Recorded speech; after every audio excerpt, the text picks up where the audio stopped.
সুপ্রিয় দর্শক সবাইকে স্বাগত জানাচ্ছি টিভিএন 24 টেলিভিশন আয়োজিত নিয়মিত অনুষ্ঠান টিভিএন অ্যানালিসিস। আমি হাবিব রহমান আছি আপনাদের সাথে। আজকের বেশ গুরুত্বপূর্ণ কয়েকটি বিষয় নিয়ে আলোচনা করব। মূল বিষয়টি থাকবে যেটি আপনারা কিছুক্ষণ আগে যে অ্যাডটি চলছিল সেখানে দেখেছেন, civil appeal case. So civil appeal কী জিনিস সেটা আমরা আলাপ করব। ল্যান্ডলর্ড টেনেন্টের বিষয়টি থাকবে, টাইম পিরিয়ড এখানে আছে একটি ব্যাপার, foreclosure, commercial cases, breach of contract, এই সব কিছু বিষয় নিয়ে আলোচনা করবো। এই জন্য আমার সাথে স্টুডিওতে আছেন Richard B Jarko. Welcome once again. Thank you. It's good to be back. It's good to see you too. And it's always fun to have shows with you. Yes. And also আমাদের সাথে স্কাইপে আছেন attorney Sheikh Salim. স্বাগত জানাচ্ছি আপনাকেও। ওকে, আপনারা যারা অনুষ্ঠানটি দেখছেন, আজকের অনুষ্ঠানটি একটু ডিটেলস থাকবে অ্যাপিল বিষয়ে। এর কারণটি হচ্ছে অনেকেই আমাদের সাথে যোগাযোগ করে থাকেন বিভিন্ন কারণে। One of the main reason, tenant landlord issue থাকে, কমার্শিয়াল কন্ট্রাক্ট ব্রিচ ইস্যু থাকে এবং ফরক্লোজার ইস্যু থাকে, অন্যান্য কমার্শিয়াল লিটিগেশনও থাকে। কিন্তু তারা সঠিকভাবে জানেন না কীভাবে how to proceed with this, এবং এই কেসটি নিয়ে তারা কীভাবে এগোবেন। এটি অত্যন্ত গুরুত্বপূর্ণ একটি বিষয় হয়ে দাঁড়াচ্ছে অনেকের জন্য। আমাদের সাথে অনেক টেনেন্ট, অনেক ল্যান্ডলর্ড দুপক্ষই যোগাযোগ করে থাকেন যে আমার এই সমস্যা, I need a good lawyer, I need a good attorney. Well, today, somebody who's a expert trial lawyer sitting with me, and we are going to go over quite a few things. Okay, আপনারা যদি এই অনুষ্ঠানটি আপনাদের জন্য যদি কাজে লেগে থাকে, আমি মনে করব আজকের অনুষ্ঠানটি সার্থক হয়েছে, এবং আপনারা যদি মনে করেন এটি আপনাদের কাজে লেগেছে, আপনারা অন্যদের সাথে শেয়ার করতে ভুলবেন না। Richard, let's start with simple things first, sure. And then we'll go into details. We want to give our viewers something that they've been waiting and looking for a long time. Okay. All right. So, what is an appeal process? What is it? What is civil appeal, and what's this process? What is it? So essentially, when the lower court or the trial court issues a ruling, that ruling doesn't necessarily have to be a final ruling. That means that you can appeal, you can take that case to a higher court for a panel of judges to review the decision of the trial court. Right. So it's a simple thing. Yes. Nothing written in concrete, meaning you have a chance to appeal. Yes. But if you have to define it, if you were to define it for our viewers, give us an explanation, give us a definition. Essentially, what you're doing is you're claiming that the judge at the trial level made a mistake, either got the law wrong, applied the law wrong, missed certain facts. You know, judges are human beings too, and everybody makes mistakes, and judges at the trial level are wrong on the law, they're incorrect. And so when you notice that error, then you bring that up to the next level, which is the appellate division, which reviews not only the decision of the judge, but it also reviews the entire record from the case, or at least the record that pertains to that particular order or decision, and then they can go ahead and they can issue a new decision based on that. Okay, so that's like a simple put together thing. But let's talk about some of the rulings and grounds for appeal. If give us one, for example. Let's start with some grounds for appeal. Well, the grounds for appeal is when there's a mistake on the law, or the court ignores certain facts and doesn't apply the law properly. So sometimes the court will take precedent that doesn't really apply, but apply it anyway. Or they'll miss certain points or certain issues, and they will misapply the actual law, and therefore render a decision that's not compliant with the law. I know this is a lot of circular language, but essentially, if I were to really distill it into very simple terms, the judge made a mistake, got it wrong. And this is your opportunity to take it to a panel of judges at the next level to review the mistake of the judge at the first level. Now, it is very difficult for people to understand or identify there is a mistake being made. Mm-hmm. That could be one thing. Right. But usually that's something your expertise will say, hey, listen, I think there is a mistake being made here. Right. But that's you. I can look at the ruling. Look, I can look at the ruling or the decision or the order, whether it's an order on motion or a final order in a case, and look at that and say, well, no, this is wrong. There's a mistake here on the law. And there are other times you come to me and I can look at a decision and say, you know what, no, the judge got it right. You don't have grounds for appeal. You would be throwing good money after bad. But essentially, when there's a mistake either on a case that I'm handling and I dislike the decision and I think the judge got it wrong, or when I look at a decision from another case that I wasn't handling, I could know whether or not the judge made a mistake, or I believe that there's grounds for an appeal on something. Right. So I'm going to bring in Sheikh Salim here. Please. And I'm going to see what he is saying. Sheikh Salim, আপনি শুনছিলেন আমাদের কথা। আমাদের Bangladeshi American কমিউনিটিতে আমরা সাধারণত বোঝার ক্ষমতা রাখি না অনেক সময়, হাতে গোনা বেশ কিছু মানুষ ছাড়া, সবার কথা বলছি না, যে জাজ একটা মিস্টেক করেছেন। যখন এটা তো অনেক মানে টেকনিক্যাল ব্যাপার, আপনাদের কাছে যখন কেউ আসে সাধারণত এসে থাকে যে আমার বিরুদ্ধে এই রুলিংটা হয়েছে এবং আই থিঙ্ক এই রুলিংটা আমি মানতে পারছি না কারণ আমি মনে করি আমি রাইট, এরকম যখন হয় তখন আপনারা কি করেন সাধারণত? এই কেসটি নেন যখন আপনার তো বলতেছি, আপনারা ধরেন ইউজুয়ালি ট্রায়াল কোর্টে এই ভুলটা করে। ট্রায়াল কোর্টেতে এই দেশে বলে, আমাদের দেশের সাদৃশ্য দিয়ে যদি বলি, এ দেশে ট্রায়াল কোর্ট হলো সুপ্রিম কোর্ট, এর একটা অ্যাপিলেট ডিভিশন আছে যা বাংলাদেশে হাইকোর্ট। তা সুপ্রিম কোর্টের অর্ডারটা, সুপ্রিম কোর্টের যে রুলিং দেয় বা নির্দেশ দেয়, সেটার বিরুদ্ধে অ্যাপিলেট ডিভিশনে আপিল করা হয়। সেটা হয় কি, ওই রিচার্ড যা বললো যে জাজ ল পয়েন্টে অর্থাৎ আইন মিসপ্রয়োগ করেছে, অপপ্রয়োগ করে যে ঘটনা আছে তার সাথে ভুল করেছে। তো সেইটাই রুলিং দিয়ে তখন অ্যাপিলেট ডিভিশনে দেওয়া হয়, দিয়ে যে আপিল করা হয়, আপিলের অফকোর্স বিভিন্ন লিগ্যাল জিনিস লেখা হয়, কোন ভুলটা হয়েছে আইডেন্টিফাই করে, তারপরে প্রসেসটা করা হয়। এখন এইটা হলো ধরেন আপিল দুই প্রকারের হয়। দুই প্রকারের মানে কি, কয়েক প্রকারের হতে পারে, দুই প্রকারই মেনলি।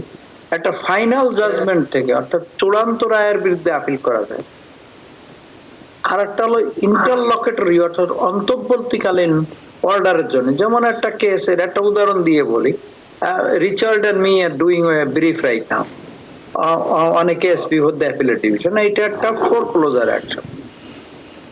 তো ব্যাংক এইটা করেছে কি, জাজমেন্ট নেওয়ার জন্য মোশন করেছে। আমরা ক্রস মোশন করেছি যে যেহেতু ওই সে কোনো অ্যান্সার দেয় নাই, যে আমরা আমাদের একটা অ্যান্সার দেয়, আমরা দেখছি তার গুড ডিফেন্স আছে। ডিফেন্স মানে হচ্ছে কি, তুমি এই কাজ বলতেছো, এই কজ অফ অ্যাকশন তোমার অভিযোগ, কিন্তু এতে আমি বলতে পারি একটা কিছু যাতে তুমি আর এটা করতে পারবা, মানে জাজমেন্টটা পাবে না, বাড়িটা নিতে পারবে না, জাস্ট প্লেন ল্যাঙ্গুয়েজে বললে হবে। তা আমরা রিভিউ করে দেখছি যে এই ফোরক্লোজারের অ্যাকশনে তাদের কাছে অরিজিনাল নোট নাই। নোটটা হলো টাকা, যেটা রিয়েল ডেট অফ ইনডেটেডনেস, মানে ঋণ যে আপনি নিছেন এইটার মূল কাগজ। তো তখন আমরা মোশন করেছি ক্রস মোশন, আর একটা উল্টো মোশন, যে আমাদের অ্যান্সার দিয়ে দাও, এটা লেট হইলেও লেটে দাও। এখানে জাজ করেছে, এখানে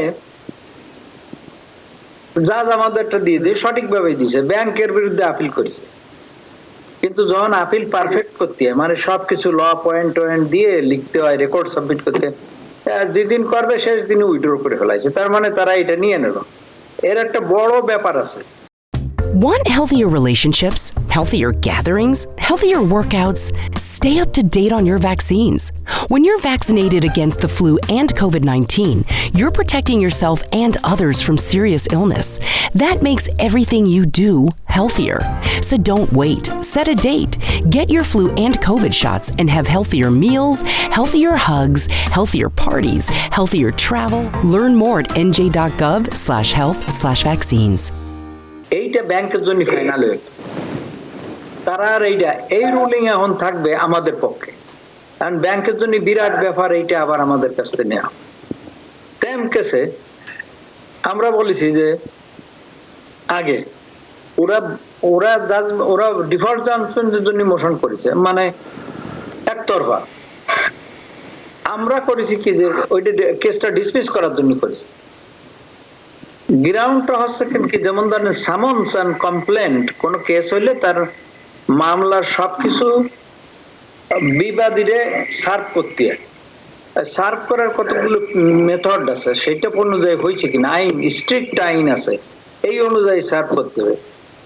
তা আমরা দেখছি সেই অনুযায়ী সার্ভ হয় নাই, আমরা করেছি উল্টো কেস ডিসমিস করে দেওয়ার জন্য।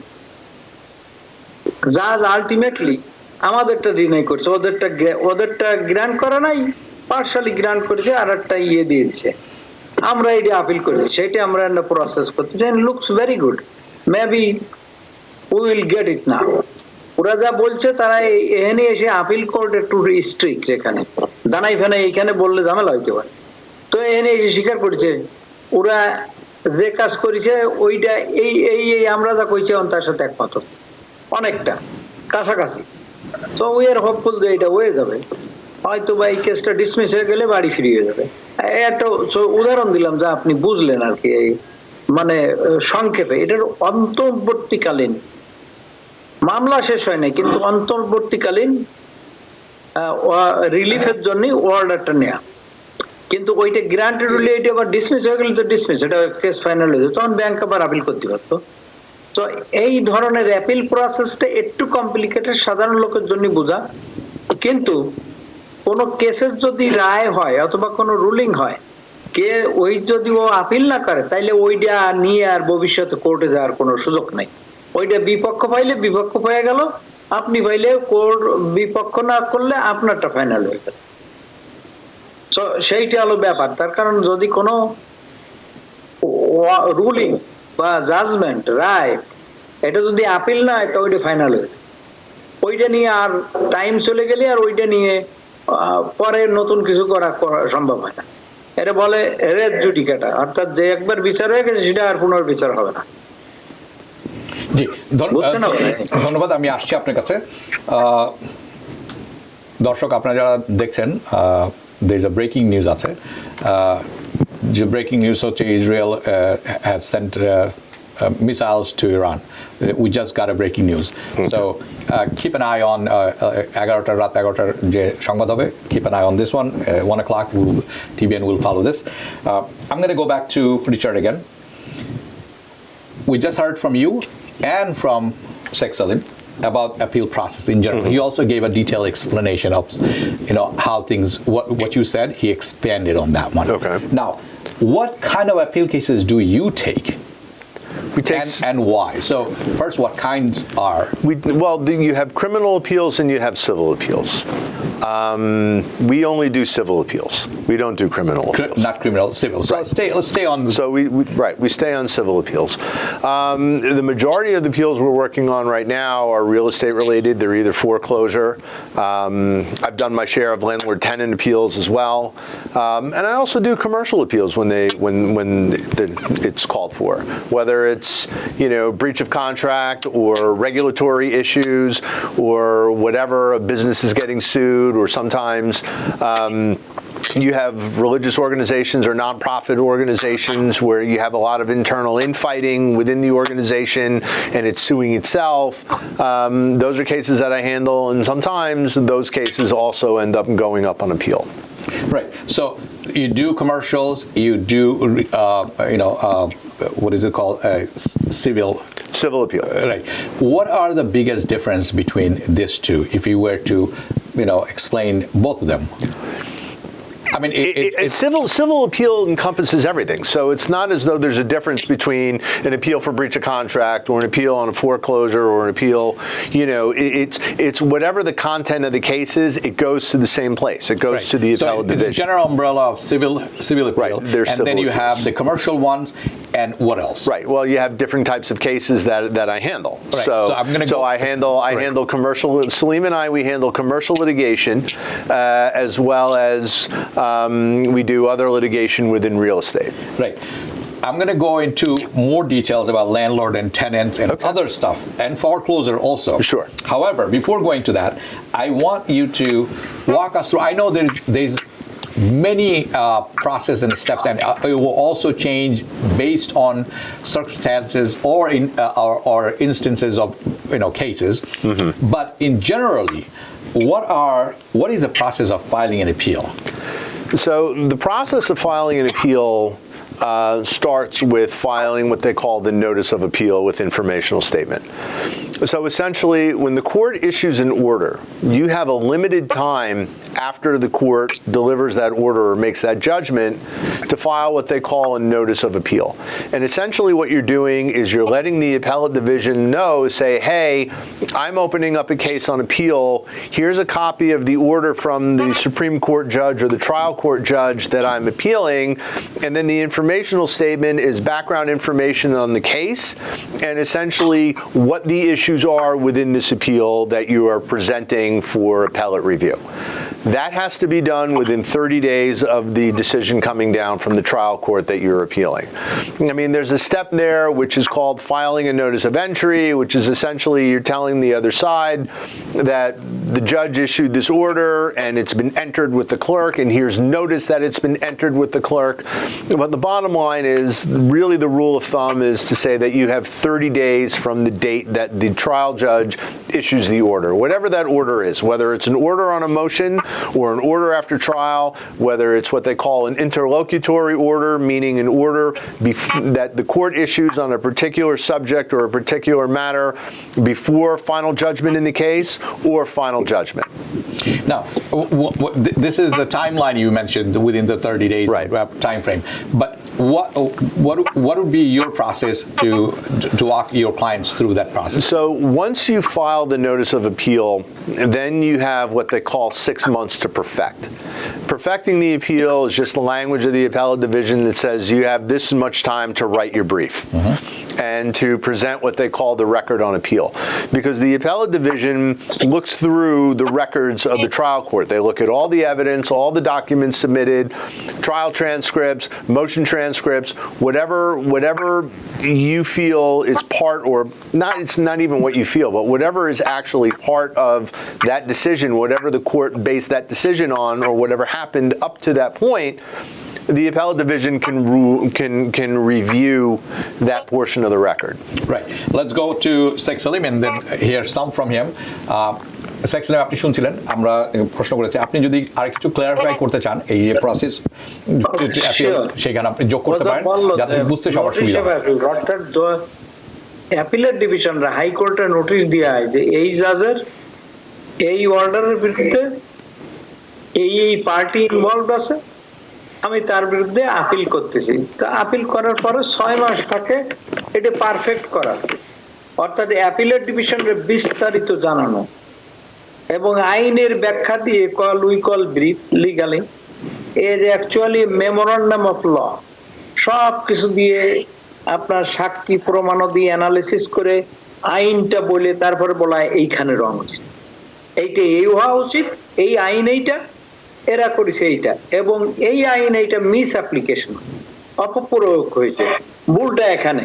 সুতরাং তুমি হস্তক্ষেপ করে এটা রিভার্স করে যেটা হওয়া উচিত সেইটা দাও। এইটা 6 মান্থ উইন্ডো পিরিয়ডের ভিতরে ওই বিরিফটা বলতেছে এটা হলো বিস্তারিত, এবং বেসিক্যালি যে রেকর্ডটা ফাইল করা হয় ওর সাথে সেটা হলো লোয়ার কোর্ট অর্থাৎ অধস্তন আদালত যেসব জিনিস বিবেচনা করে ওই অর্ডারটা দিছে ওইগুলো সব দিয়ে হয়, কেস হিস্ট্রি এভরিথিং ওখানে। তারপরে আপিল কোর্টে ধরেন এরপরে করে কি ব্রিফিং হইলে দুই পক্ষ করে, করার পরে আপিল কোর্ট আমাদের ডাইকে আর্গুমেন্ট করতে বলে, তখন আমরা যে ব্যাখ্যা করি যে ওই পাতায় দেখো এই আছে, এই পাতায় এই আছে, ওইখানে এই আছে, আইনটা এই, ভুলটা এখানে, এই লাইনে এইখানে ভুল হয়েছে, এই রুলিং এ ভুল হয়েছে, চোখে আঙ্গুল দিয়ে দেওয়া হয় অ্যাপিলেট কোর্টে। তারপরে তারা ডিসিশন দেয়, ইউজুয়ালি 2-3 মাস 4 মাসের ভিতরে তারা একটা ডিসিশন দিয়ে দেয়। জি, ধন্যবাদ আপনাকে। Richard, I'm going to go into one. I would like you to give us one example, and we are going to be confined with one tenant landlord. Sure. So I would like one example from you, which is tenant part of it that you handled, and how you handle this, right? And how did you go about it? What was the outcome? At the same time, we'll flip the coin and we'll go to the landlord side. But it's time for us to take a break. When we come back, we're going to go into landlord, tenant, and then we'll follow up with the foreclosure. Sure. Okay? দর্শক সময় আছে একটি বিরতির, আসছে ছোট্ট একটি বিরতির পর। Want healthier relationships, healthier gatherings, healthier workouts? Stay up to date on your vaccines. When you're vaccinated against the flu and COVID-19, you're protecting yourself and others from serious illness. That makes everything you do healthier. So don't wait. Set a date. Get your flu and COVID shots and have healthier meals, healthier hugs, healthier parties, healthier travel. Learn more at nj.gov/health/vaccines. স্বাগত জানাচ্ছি পুনরায় টিভেন 24 television আয়োজিত নিয়মিত অনুষ্ঠান টিভেন analysis. আমার সাথে আছেন Richard জার্কো এবং আমার সাথে স্কাইপে আছেন শেখ সালিম, অ্যাটর্নি শেখ সালিম, যাকে আপনারা নিয়মিত দেখে থাকেন। বিরতিতে যাওয়ার আগে বলেছিলাম যে আমরা একটি উদাহরণ দেখব। Will go through an example of Zarco, Mr. Zarco representing a tenant and how it went, how he defended, how he planned, and why he won. Right. So this was a case it was before the pandemic. Maybe it was in 2017 or 2018 that it came to me, and it came to me on appeal. And it was a nuisance holdover. Essentially, the landlord had accused the tenant of being a hoarder. Anyway, the long and the short of it is there was a particular issue that the court missed and completely got wrong. And they granted the landlord a judgment against the tenant.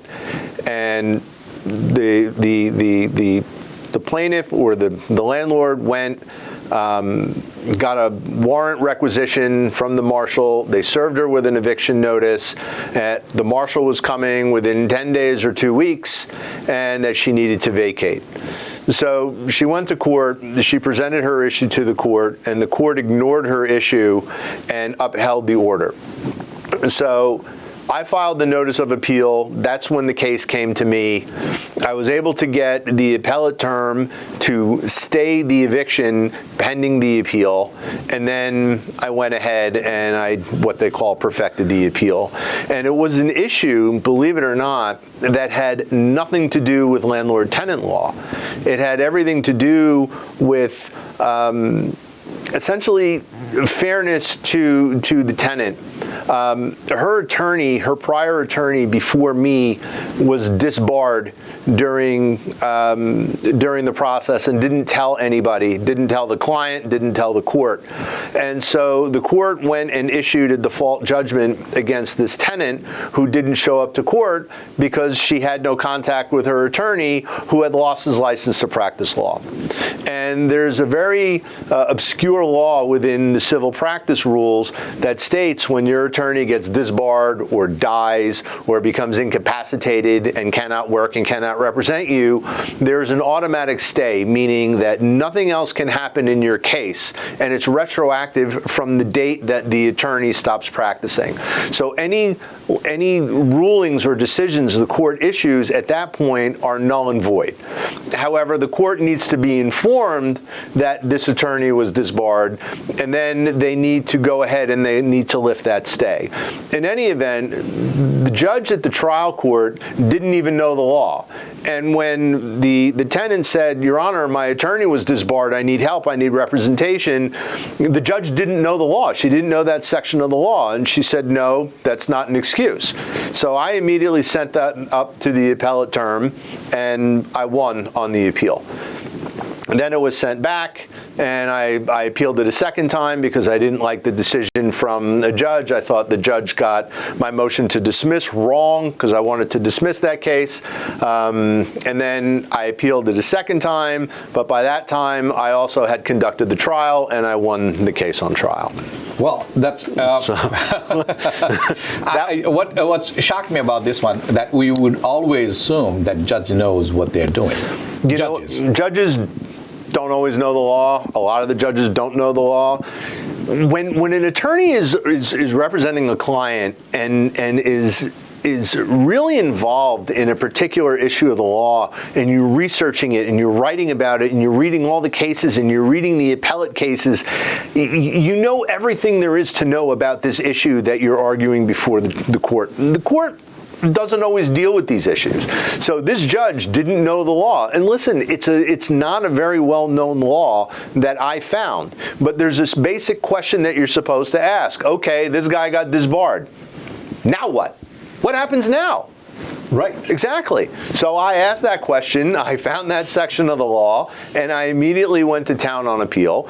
And the appellate term saw it my way. And it's funny because even after oral argument, opposing counsel looked at me and he turned to me and he said, you know, you won this, right? Okay. So yeah, I mean, he was cool. He was understanding about it. He knew he was beat, but yeah.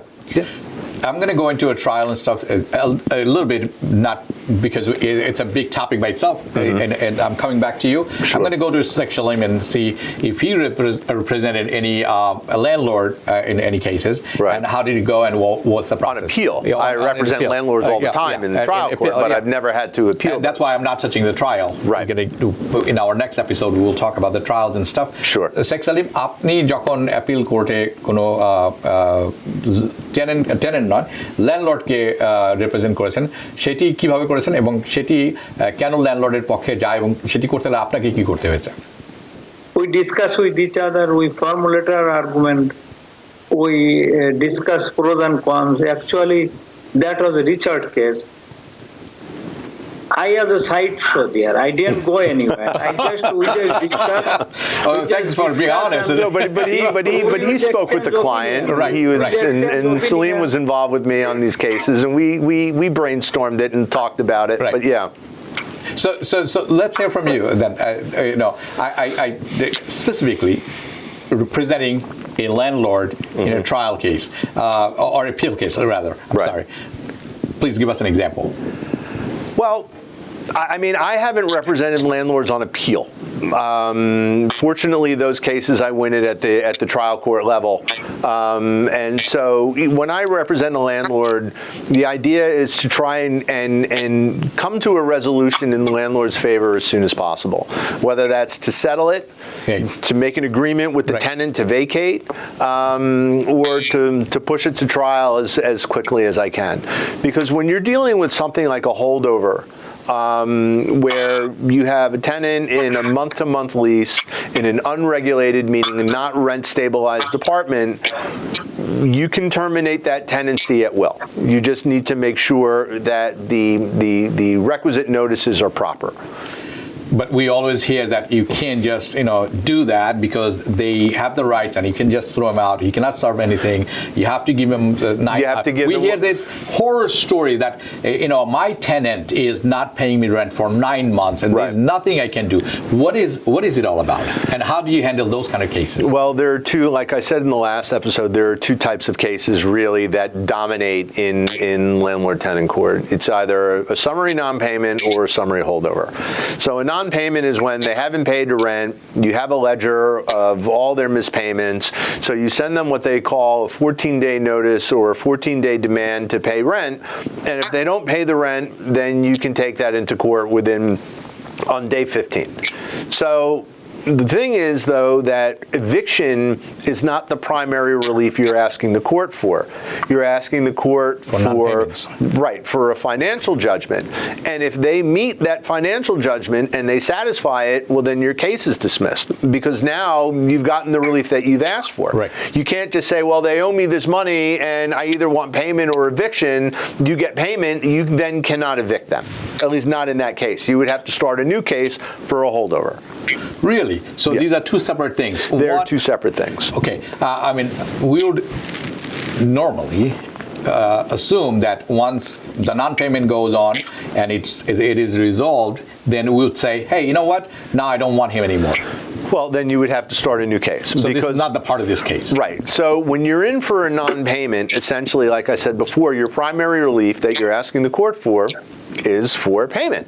And if they make that payment, or if you make a settlement where there are terms and they can pay it off over a period of time, and they make that payment, well, then that's it. You're not evicting them on that case. You would have to start over with a new case. I just want to inform our viewers about this. দর্শক আপনারা যারা শুনছেন, যদি আপনি landlord হয়ে থাকেন, আপনি যখন বলবেন যে ইউ নো হোয়াট, আপনি আপনার টেনেন্ট পে করছেন না, অনেক দিন হয়ে গেছে, আপনি কোর্টে গেছেন, আপনি কেস করেছেন এবং আপনি বলছেন যে আমার পাওনা রয়ে গেছে তার কাছে গত 6 মাসের, কোর্ট যদি আপনার ফেভারে জাজমেন্ট দিয়ে থাকে, তখন আপনাকে দেখতে হবে যে আপনি যদি বলে তখন আপনি পেমেন্ট পেয়ে যাবেন। তার অর্থ এই নয় যে টেনেন্ট উইল বি ইভেক্টেড অথবা চলে যেতে হবে টেনেন্টকে। টেনেন্ট কিন্তু থেকে যাবেন। টেনেন্টকে যদি আপনি বের করতে চান তখন পেমেন্ট পাওয়ার পরে অথবা টার্মিনেট করতে চান দ্য কন্ট্রাক্ট, আপনার কিন্তু separate case file korte hobe tokhon. So let's come to this stay, if we stay with this one, okay, before going to foreclosure. Now I got payment. Sheikh Salim, আপনি কিছু বলছিলেন? হ্যাঁ ভাই শুনেন, এখানে একটা টেকনিক আছে, ওকে, যেটা আমি আমার একটা করতেছি। ইট ডিপেন্ডস করে টু টাইপ অফ টেনান্সি কি রকম, এই যে রিটেন লিজ আছে এত বছরের, অর মান টু মান, অথবা কোন টাইপের প্রপার্টি আপনার, is it more than 6 family or less than 6 family. In other words, regulated and non-regulated. Well, you have regulated and you have non-regulated. You also have whether or not you file what they call an MDR, which is a multiple dwelling registration. Right. So if you have more than 6 parties, independent parties, it's one thing if you have, say, a 2-family home and the landlord lives in the apartment on the downstairs, and in the upstairs you have a family with 8 people. Well, that's a 2-family home. However, if you break that apartment up, and let's say it's a 4-bedroom apartment and you have 4 independent or 5 independent people living in there, then those are independent leases. That's not 5 people living in one unit. Those are considered, then that becomes a multiple dwelling. And you have to be very careful with that, because if you don't have what they call an MDR, or a multiple dwelling registration on file, and you file an eviction action, if the judge learns about that, then the judge can do 2 things. He can dismiss your action because you didn't have the authority to bring it, because you didn't file the proper registration with the city, or he could turn around and he can regulate you. That's not pretty. No, it's not pretty. And in fact, Salim and I were representing a particular landlord several years ago in Brooklyn, if you remember. And when the judge found out that there were a half a dozen people living in each in bedrooms and they were all on separate leases, the judge got very upset and said, you know, you're lucky I don't regulate you. And so we ended up settling that case. And then the tenants breached the settlement, and then we filed an order. We filed a motion to expedite the warrant of eviction, which the judge signed off on, because if you have a settlement, if you settle a case, and the tenant doesn't honor the settlement, well, then you can go back into court and have the court execute and issue and allow execution of the warrant immediately. Right, and that's what happened in that case. You know, it's more on this. More on this. Okay. 1 to 5 family. 1 to 5 family, tenant doesn't pay. He doesn't go, or he doesn't want to go. What do you do? Tenancy শেষ হওয়ার সাথে সাথে আপনি rent বাড়াই দিন, অনেক বেশি বাড়াই দিলে, তারপরে না দিলে ওই টেন্ট না দিলে ওইটি বাকি রাখে, ওইটি তারপরে আপনি নন পেমেন্ট প্রসিডিং করবেন। নন পেমেন্ট প্রসিডিং করলে, যেহেতু এই যে আনরেগুলেটেড অ্যাপার্টমেন্ট আর আনরেগুলেটেড হাউস 1 to 5, যাদের কোনো ক্ষমতা নাই রেন্ট নিচু করার, করা, সো ধরেন আপনার $3,000 রেন্ট দেয়, $500-700 বাড়াই দিলেন, হি ক্যানট অ্যাফোর্ড ইট। তারপরে যে ও পয়সা দিচ্ছে না, ওরা নন পেমেন্ট করেন, তখন করে দেবো ছেড়ে দেবো, খেতে পারছি, আমি এইটা অ্যাফোর্ড করতে পারছি না, আমি চলে যাই। This is one technique that I am currently using on that. ল্যান্ডলর্ডে কইলাম বাড়াই দাও, বাড়াই দিয়ে আনকাই নো, আমি এখানে থাকবো না, আমি চলে যাব। আমরা মনে মনে কই ওই তো চাচ্ছি, এতক্ষণ বুঝিস না কেন? আর ওই রিসিটে পাই যে ঠিক আছে আমি জুন মাসে চলে যাব, জুন মাসের পরে পর্যন্ত ঠিক আছে, জুন মাসের এই পর্যন্ত তোর $500 করে কম দিচ্ছি, $500 লেহে রাখলাম, তুই যদি জুনের ভিতরে না যায় সেইটা জুনের পরে একদিন থাকলেও দিতে হবে। তো that's way is a legally approved legal technique. If you are smart, your landlord is smart, your lawyer is smart, they can use various ways. Got it. Okay. They have to go. Otherwise, they will go to the non-payment proceeding and they will order an payment there and eviction will be ordered. Got it. Okay, So perfect. they have to go. You also have issues where you don't have a landlord-tenant relationship where you have somebody living in the apartment. Yes. Yeah. And that is a much quicker process to get into court. But once you're into court, you still have to go through the process, because as long as they're there for over 30 days, then even though they're not considered tenants and they don't have a landlord-tenant relationship, they do have some element of tenants' rights, by meaning that you can't just hire the goon squad and throw them out. Yeah, or You lock the actually door. you actually need a court order. And that's what you serve a 10-day notice to quit. So let's say somebody is a licensee, meaning that he was a friend that you allowed to stay in the house without paying rent, and suddenly you had a falling out with that friend and now you want him out. Well, that's one way to get him out. Will that be considered as a squatter? That would be a licensee. A squatter, on the other hand, is somebody who got into that apartment. So what ends up happening a lot of the time is you have somebody who was on a lease and he moves out of that apartment, and instead of giving the keys back to the landlord and tendering the apartment, he'll give the keys to his cousin. And his cousin's girlfriend and her kid will move into that apartment and not tell the landlord.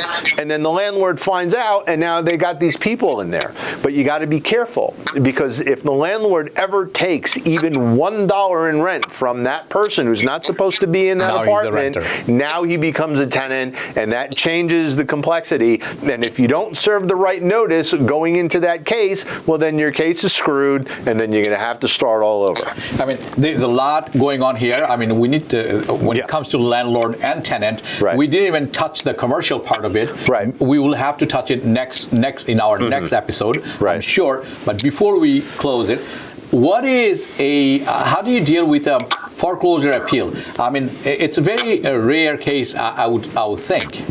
No, actually, there's so much appellate case law on foreclosures. Salim and I do a ton of them, and they could be on any particular issue. A lot of the time on these foreclosures is that you have a history of prior actions, and so we can find defects from a prior action that will affect the current action, or sometimes it's the way the papers at the commencement of the case were delivered. They weren't delivered properly. So Salim and I right now, we have an appeal that I'm finishing as we speak. It's due in 12 days that we have to finish it. So this is a case that's 10 years old. It's an appeal. It's a 10-year-old case. Salim and I got involved in it 7 years ago. And it's all about service, the way the papers were delivered to the defendant. And we've been driving the other side crazy for 7 years over this one issue, over service, over the way the papers were delivered. And now it's on appeal because they had an opportunity to serve it again after we demonstrated at the trial level that they didn't serve it properly the first time. But they messed it up the second time, and something as minor as an actual residence or a last known address, that one phrase can actually land it on appeal. We're going to stop it here because we are running out of time. However, I want to remind our viewers, and because based on the discussion we were having prior to our show, that you were telling me if you're a landlord or if you're a tenant, you want a real trial lawyer, appeal lawyer, you come to me. How strongly do you stand by that statement? I stand by it very strongly. The idea is not only to know the law, but know how to navigate the process in court. Because that's really what you want in an attorney who understands what will happen and how to manage that and how to navigate that process as quickly as possible. Thank you again, Richard Zarco. We're going to end here. I thank you and appreciate your time. We had a good discussion. I Yes. hope our viewers got something out of it, and there's more to follow. So I hope to see you next. I could talk for hours I know about that. it. So can Salim. I don't have hours. Sheikh Salim, আপনাকে অসংখ্য ধন্যবাদ। আপনিও ভালো থাকবেন। আপনার সাথে পরবর্তীতে কথা হবে। দর্শক, আপনাদের কাছ থেকে বিদায় নিচ্ছি। যেখানে থাকবেন ভালো থাকবেন, সুস্থ থাকবেন। শুভরাত্রি। TBN 24 টেলিভিশন দেখতে আজই কল করুন 7187776556। লগ ইন করুন www.totalcablebd.com। নিউ ইয়র্ক থেকে সম্প্রচারিত TBN 24 টেলিভিশন বিশ্বজুড়ে বাঙালির কণ্ঠস্বর।